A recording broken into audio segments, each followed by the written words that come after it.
Place à l'actualité internationale. Mettons le cap au Tchad où une nouvelle attaque meurtrière secoue la région du lac Tchad. Au moins 24 soldats ont été tués dans une offensive attribuée au groupe armé Boko Haram, ravivant les inquiétudes sécuritaires dans cette zone déjà instable. La suite dans ce reportage. Au moins 24 Tchadiens ont perdu la vie lors d'une attaque menée contre une position militaire dans la région du lac Tchad. L'assaut survient dans la nuit du lundi à mardi, est attribué au groupe terroriste Boko Haram actif dans plusieurs pays de la région. Selon des sources militaires, l'attaque a visé la base de Barka Tolorom, faisant également 46 blessés dans le rang de l'armée tchadienne. Les autorités locales indiquent que la situation est désormais sous contrôle malgré la violence de l'offensive.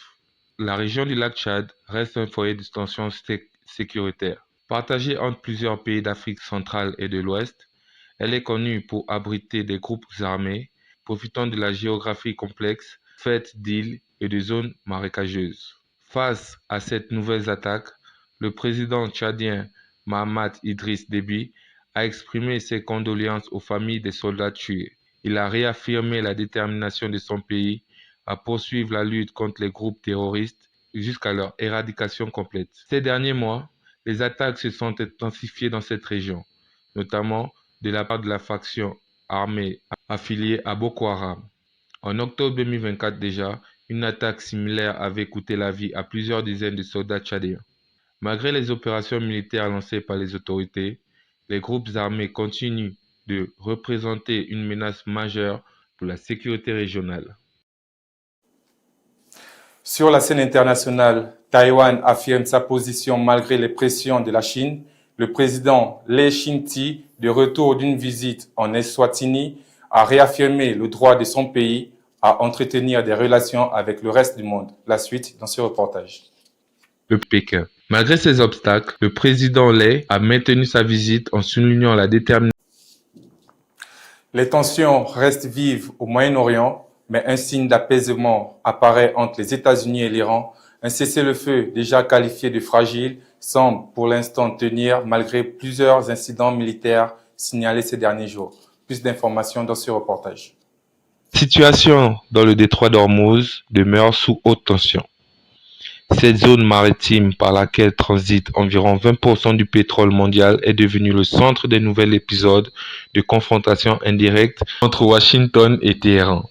Les États-Unis ont affirmé avoir frappé des forces iraniennes et coulé plusieurs petites embarcations accusées de viser des navires civils.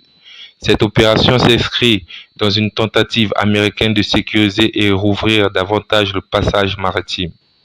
Dans le même temps, les Émirats arabes unis ont rapporté avoir touché par des attaques attribuées à l'Iran, une première depuis l'entrée en vigueur d'une trêve fragile au mois d'avril.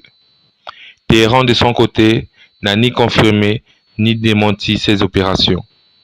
Toutefois, le ministre iranien des Affaires étrangères a réagi sur les réseaux sociaux, mettant en garde Washington et Abu Dhabi contre tout risque d'escalade qui pourrait replonger la région dans une situation chaotique. Ces incidents, les autorités américaines assurent que le cessez-le-feu reste en vigueur.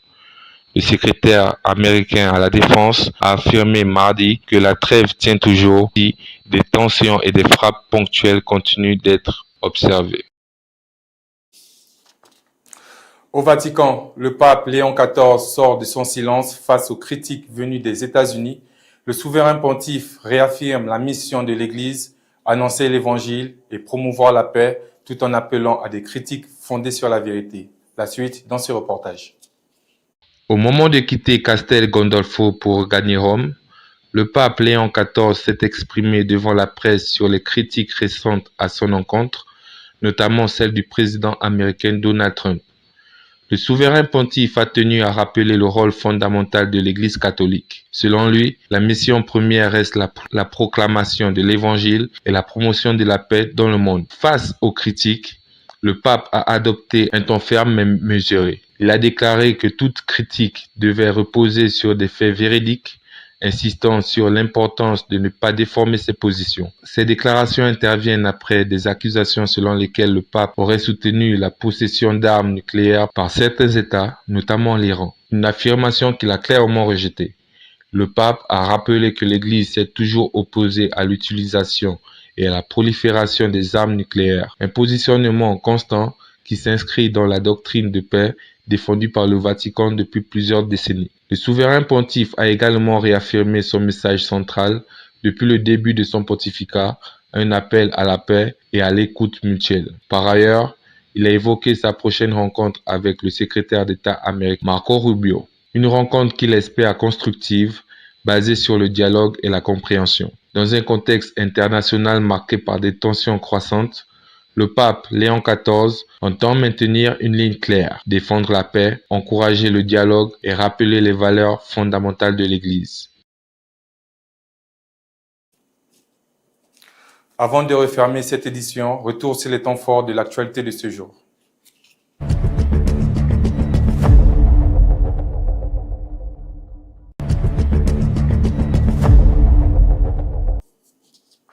Dans l'actualité de ce mercredi à Rusizi, les autorités ont appelé à renforcer l'unité nationale et à lutter contre l'idéologie du génocide dans le cadre de Kwibuka 32. À Musanze, un projet d'extension du mémorial du génocide a été envisagé pour mieux préserver la mémoire des victimes. À Kapgaï, les responsables des écoles catholiques ont été appelés à améliorer l'éducation et l'encadrement des enfants. Le Rwanda a annoncé le renforcement des laboratoires universitaires pour améliorer la qualité de l'enseignement supérieur. Les autorités ont fixé des amendes pouvant aller jusqu'à 100 millions de francs rwandais contre le commerce illégal des actifs numériques. Le Rwanda s'est porté candidat pour un nouveau mandat au Conseil de l'Union internationale de télécommunications. En sport, Arsenal s'est qualifié pour la finale de la Ligue des Champions, une performance saluée par le président de la République, Paul Kagame. À l'international au Tchad, au moins 24 soldats ont été tués dans une attaque attribuée à Boko Haram.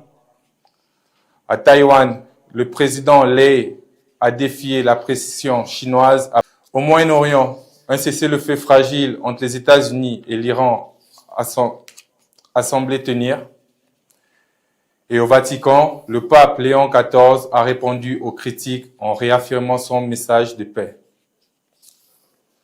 C'est la fin de ce journal. Merci de nous avoir suivis. Excellente soirée sur Patchis TV.